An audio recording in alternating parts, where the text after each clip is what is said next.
Good morning, good evening and good afternoon, wherever or whenever you may be listening. Welcome to another show on the Sports Music and Live podcast. It's been a while. Paul's been gigging, I've been slacking. Been busy. You could say I've been slacking as well. Yeah, Gigging's not hard work. Unfortunately this ain't our full-time job yet. But so we're going to bring you another football podcast. Let's Talk Football is the name of it. So let's talk football. Do you want to start? Because Man United are on a high, and I think Man United deserve a good start. Well, we are. We lost the last game against. I can't remember who it was now. Who was it? We lost. It's been a while, isn't it? 2-1. Yeah, because we've been so bad this season that we're not even playing every week. Like there's 11-day gaps in between games and everything. Ooh. So yeah, who was it? It was. It weren't Newcastle. It was Newcastle. Yeah, well done. Yeah, I thought they totally outplayed us, and they deserve to win. To be honest, they went down to 10 men. It's been so long ago, I forgot what happened in the game. But it's all coming back to me now. Yeah. The trauma's coming back. So yeah, they went down to 10 men. They completely outplayed us. I think that any of their three midfielders, I would take all three at Man United. To be quite honest. Gordon? Yeah, excellent player. I wish we saw him. Bruno, thingy, and Tonali is brilliant, and Joe Linton. I think is a really good player. Him, didn't they? Yeah, I'm not surprised. Good player. I'm surprised they don't. I think they've run out of players to buy off us now, haven't they? Yeah. Or take on free. So we've got a crunch game on Sunday against Villa. Yeah. So Villa are not in form. They're not. We played them and you spanked them, didn't you? Good result. I didn't. It's again. I didn't understand. Steve McManaman, I think he's probably one of the best commentators out there. The passion he has, and it doesn't matter what team it is. He gets right into it. And I like him and McCoy. Ali. McCoy just seems like he just really enjoys the game. Yeah, and they just kept playing a high line. They played into our hands. Didn't you see what we've done to PSG? Not the Champions League game we just lost to them, but we'll get into that. But I think Man United are back. I hope so, because hopefully we beat Villa, because we've just by losing that game last week, we've let in some of the other teams a bit again. So I thought we were looking good for third, but we still got to go to the bridge as well. Yeah. So it's not. You know what I mean? That's a hit and a miss. I know, but still, it's like we've still got. In fact, we've still got to play basically all the ones who are competing for that spot. So we've still got to play Villa on Sunday. We've still got to play you, and we've still got to play Liverpool at home. Have you beaten Tottenham yet? I say beaten because everyone beat them. Yeah, we did, because they got Thingy got sent off. I think it was Romero. Shot. And we won 2-0, I think, maybe. Yeah, but we did. I think we drew with them earlier in the season when Aaron was in charge. Carrick beat them. So, yeah. So they get rid of Thomas Frank and bring in his Tudor, which it's done well in the Italian leagues. It ain't working out. And speaking to a Tottenham fan or listening to what a Tottenham fan was saying, and them players ain't listening to anything he's saying. They're just looking at him and doing what they want. No. Quite frankly, as a Chelsea fan, I think you should keep the manager and that goalkeeper that played in the Champions League. Do you know what? I was looking at their results, and so obviously it's been a little while since we've done this. And every time everyone's been a loss, and I thought Carl must be loving this. Oh, I'm loving it. And then they're looking like they're going to get relegated, and I'm thinking, Carl's going to love it if they go down. Yeah, absolutely, I think they deserve it, and it's because how they are. With Jamie O'Hara, I tell you, he is toxic and he's hating it. I mean, what he said about them Newcastle fans that were still celebrating that League Cup in all them years, but at that point you weren't in a position to say anything because you hadn't won anything for years, and the last cup you won was the League Cup, and you scraped that Europa League.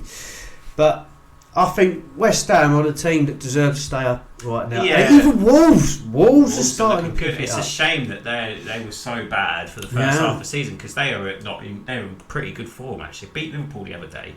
Yeah. And we drew with them. We were lucky, and they're playing really well. And it's a shame that it's too much for them to do. Yeah. To get out of it, I think. Well, that's so.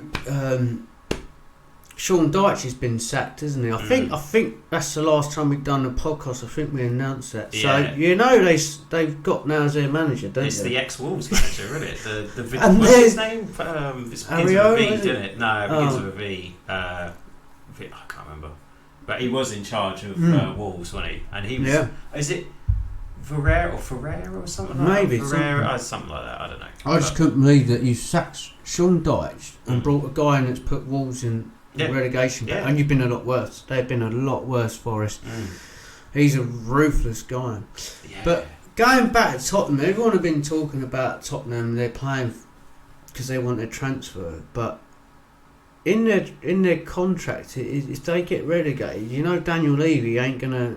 Unless the latest players are coming without Daniel Levy, he's got a clause in there. If they get relegated, their wages get dropped. They don't have to get rid of you. So you might think you're going to go somewhere better, but Tottenham can keep you. That's what they think's going to happen, though, a lot of those players. They think it'll be all right because we'll still get a Premier League club. I'll still get signed by someone else. But they can't sign everyone. Do you know what I mean? You can't get rid of everyone. Mind you, I know when Leicester went down, because they posted that, I saw that on X the other day, that they said they listed all their players that went, and there was a lot, There was pretty much the whole team apart from Vardy. Yeah. Dewsbury Hall is a great player. That's one player Chelsea shouldn't have got rid of again, but we did. And he's absolutely superb player, playing really well. His work rate, more than anything, is something, that energy you need in a team. But talking to Leicester, they got deducted over points and ended up in the bottom three, and they climbed out of it now. Did they? They've climbed out of the bottom three, yeah, unless they're backing it now. But when I checked in the week, and I went and watched Ipswich Leicester actually last weekend. I took the boy to see it. Did you? Oh, nice. Yeah, because I haven't been for a while to watch Ipswich and that. But I tell you what, it's that modern football. I said to Alf, this is rubbish. 30 minutes before they even had a shot on target. Right. It's that possession play, and in that league as well. You think that's unbelievable. And I think Ipswich are always slow starters, and we were sitting right where all the pointing there. They're not even here, but we were sitting just underneath where all the wives and that sit, right. And that with the kids and that, and that's the end they started off shooting in. I thought, we'll get a few. I thought we was the other end to. I think it's the Sir Bobby Robson end. Robson, yeah. The other end. It's one of them, or you got Alf Ramsey. It's one of them ends anyway. I'm not 100% sure. Sorry about that. And they come out second half, and they were on top of it shooting in that goal. And the ref was awful. He was shocking. There should have been a penalty. There was push in the back that he gave him one end, but when Ipswich was near Leicester's goal, he didn't give it. So anyone who was at that game will see that game, even as a Leicester fan, I think even say that ref was poor. But yeah, that Jack Clark, what a player! He made a difference when he come on. I was really looking forward to seeing him play. But I thought he'd come through Ipswich Academy, but my boy said that he come from Sunderland. I think he's the one that got. If he's got it right, he said he's the one that got Sunderland promoted. Oh, right. But he wishes he stayed there now because they've done really well. Hats off to Sunderland. You proved everyone wrong. And Leeds to say, I have to say, well. Daniel, was it Farquhar? Yeah. I always think, because I think I'm saying a Shrek name for some reason. There's one similar. Lord Farquhar. It is, isn't it? Yeah. But they turned it around. So what have you got any more to say about Man United?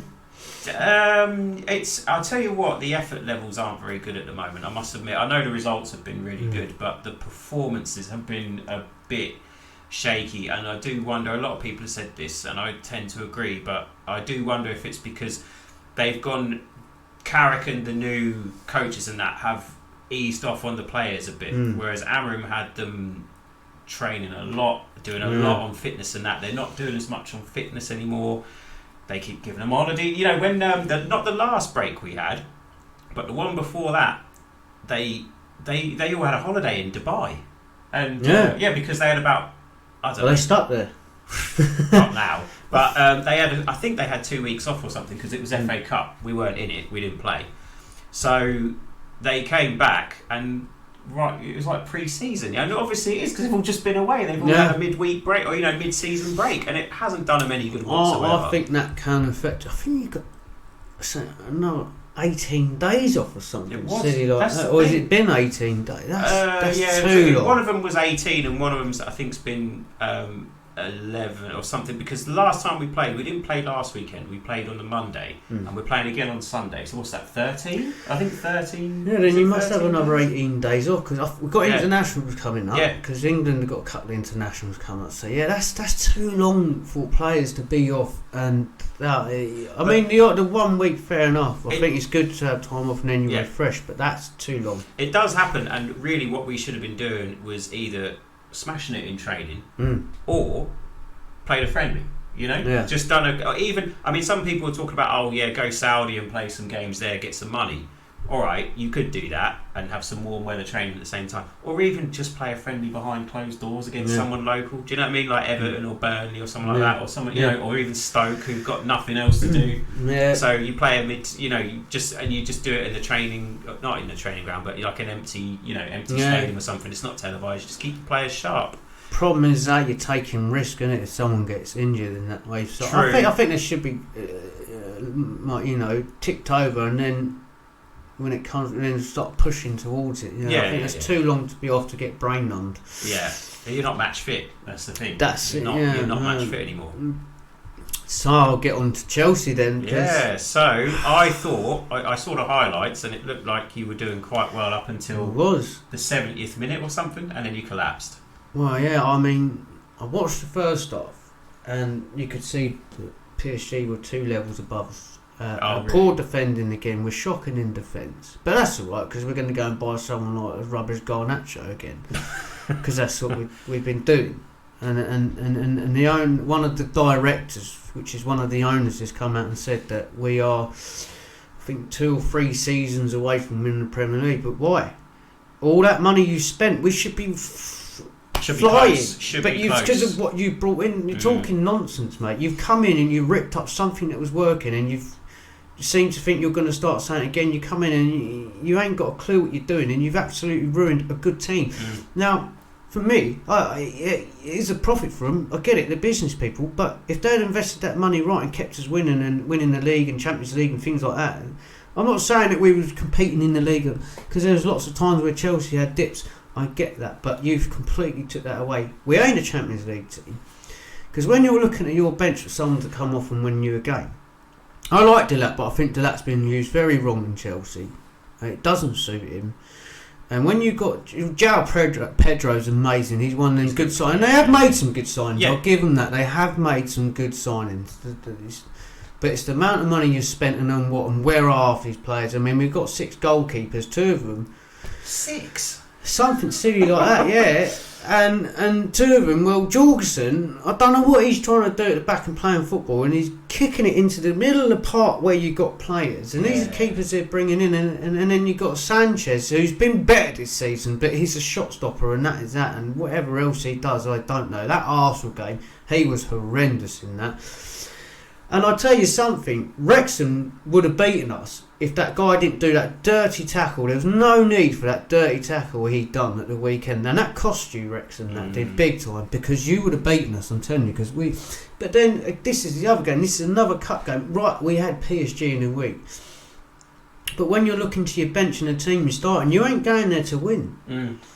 And what? Because you're going to get a little bit more money from the Champions League. We ain't, I think we could beat PSG. We've proved we can beat them if the football's right. And we were in that game. We were well into that game. I watched the first half, and I woke up the next morning, and I was like, "Well, what's happened here? How have we done that?" And they fell asleep. And instead of investing right, they've invested very poorly. And you ain't going to make a profit on these players either. I think what they've done, I don't know what program they got, but I think you should just stick to American football, because you're not good at football. Yeah. Or soccer in your eyes. You've ruined a team. But and for me, and this ain't just Liam Rosner, whatever his bloody name is. Rossini, that's it. Liam Rossini. I can say it when I'm not on the mic, but whenever I come with the mic, I can't think of his name. And all these managers have got to be hold themselves to blame. But it's no good sitting there taking the blame when you're saying, I'm asking Jorgensen or Sanchez to do things they can't do. Yeah. Don't get them to do it then. Don't get them to do what they can't do. They are goalkeepers for a reason.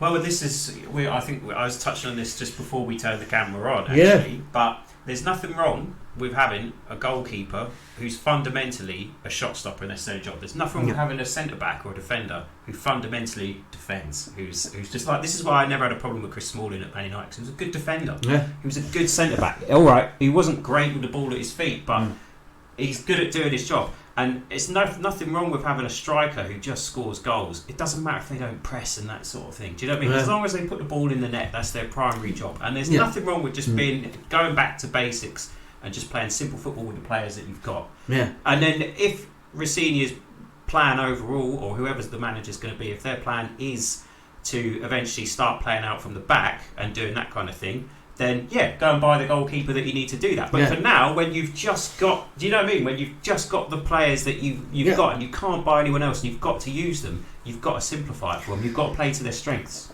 And that's why Nuno at West Ham deserves a lot of credit because he changed it back to, I think, is it a 4-4-2 or something like that? And now look, it is working. It's effective. But you can't be getting and the playing. So you've got a load of players in the middle, or Chelsea players got a player on them, and you keep it play to them, and all this silly little passing around in the box. You're just asking for trouble. But in all fairness, PSG's second goal was an unlucky one for Chelsea because if Palmer puts that away, we go 2-1 up, and they got a good break, and we were up the high line. And Fofana done everything he could to get back, and he'd done everything he can. It was just clever play and a lovely finish from Dembele, and then that one. But and Enzo gets a cracking goal. But we just fell to pieces and this is the other thing. And so I don't want to bring politics into this podcast, but it's a sports, music and life podcast, so I'm going to bring this up because it is about Abramovich, right? And so you got our government that are taken into court because they won't let him what he wants to do with. This is 2.5 billion. This is some serious money that he's not even wanting. He doesn't want it, but they won't let him give it to the Russian soldiers or the Ukrainian people and people being affected. Now they've both been affected by this war, but because he wants to do that, they're like, no. They're trying to tell him what he can and can't do with his money. And he's like, no, I'm giving it to both people. There's two sides suffering, which is fair play to him. But then, as it's come out this week, so this new guy who's the dictator's son who's just took over Iran, turns out that he has got 10 houses down one of the most expensive streets in England, in London. I can't remember the name of the street. 10 houses. And his dad was a dictator, and he's as good as a dictator, whatever you want to say. I'm not getting involved in that side, but why hasn't he been sanctioned? You know what I mean? And this is the thing. And the reason I'm bringing this up, because that government ruined Chelsea Football Club by doing what they're doing. But they didn't mind taking Abramovich's money and all the tax and all the money they brought into the country and all the taxes that he paid and the things he done during COVID to help the NHS, and he gave them the hotel, and that all went out the window then when he was helping you. And you've ruined a good football club for what? For nothing.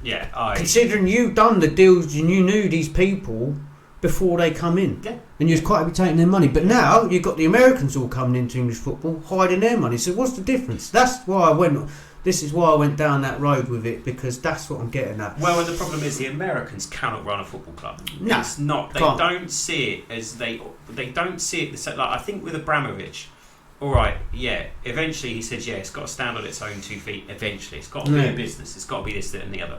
But he wasn't afraid to prop it up with his own money. He put a lot into it when he first came in. I mean, I was looking back at the first Mourinho summer, and it was crazy the amount of players he signed. And I said, "Can you figure this out?"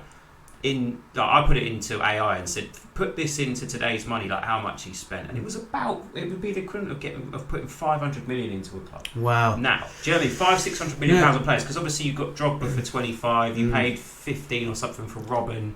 There was Paulo Ferreira, there was Carvalho, all coming in, and all for good, all for good chunks of change back then, So it was a crazy amount of money that he put Did into you it. know Mourinho had to make Abramovich take a gamble on Didier Drogba? Well, I remember when he came, he wasn't too good, and he was rolling around, and actually and he took a couple of years to get going. Drogba. Yeah, he was a bit, because also he wasn't that. he reminded me of like do you know when Nunez went to Liverpool and he was very inconsistent in front of goal, like he missed big chances and that. But the difference with Drogba is he got a lot more clinical, whereas Nunez never developed that. I think what Drogba's problem was the rolling around, throwing around, and then diving around a lot. I can't remember it was at a seat doing it, and Cucurella, right? He's like, you look at him, you think, mate, you're such a good player, but you just. That other side here, but that's what works because he winds up the team. But Jamie Carragher and a lot of people, when they've interviewed him in that era that played in defence, and they said, "Who's the odds?" And they went, "Drogba." Yeah, he absolutely. was so strong. They said you couldn't get in it. He was like a rock. On his days, you said he was unplayable. Doesn't matter who he was in the world. Yeah. He was unplayable. Yeah. He said, and everyone struggled with him. But then when he weren't on it, he was the biggest pain. Yeah. And going back to Liam Delap, now we got João Pedro playing through the middle, which is very understandable, fair enough, right? But João Pedro can play anywhere along that front three or as a striker, and I tell you, he's control. It's like that he's ball. A very good you get them players that ball just sticks to him, and it just does. But don't put Liam Delap out on the right. Yeah, put him in the middle. Put him in the middle, knock it on to people, because I think that's the sort of striker he's becoming. But don't be putting him out on the right, because you took his game away. You know what I mean? But yeah, we're missing a lot of players, and it's painful to watch, because there's some good players there. But then when you're looking for match winners, where are they? Because all our best players are in that 11 if they're not injured. I don't like their policy of they're signing players who are kind of under 25. I think, and they won't sign anyone who's over that. And I think you need a balance. I think there's nothing wrong with signing players who you're taking a punt on and think, all right, see, for me it would be, and this is what Sir Alex Ferguson was really good at Man United, is that he'd sign a load of, or not a load, but he'd sign a few like 16 to 18 year olds, or under 21, shall we say, who he thinks, well, they might do something, they might not, I might get rid of them. He'd sign a few in the 20 to 25 bracket. Again, you think, all right, a few years they might be decent, I'll invest in them. But he would not shy away from signing someone like Van Persie, who's 28 prime or 30 years old prime of in his prime of his career. I'll get a couple of good years out of him. He's experienced, he's a leader in the dressing room, he's going to command respect. There's nothing wrong with doing that. I don't say you get Casemiro, who's alright, he's been a decent player for us, but he's been on too much money and that sort of thing. But if you could get players who are at the peak of their career, or if you sign someone from like an Everton or someone like that who's 28 and who's a top player, I don't think there's anything wrong with that at all. And actually, you did a great piece of business a couple of years ago when you got Thiago Silva. I thought he was fantastic. He was 35 when he came to Chelsea. He could still be better than everyone in that centre-back position. And he was brilliant. And there's nothing wrong with getting... And he came on a free.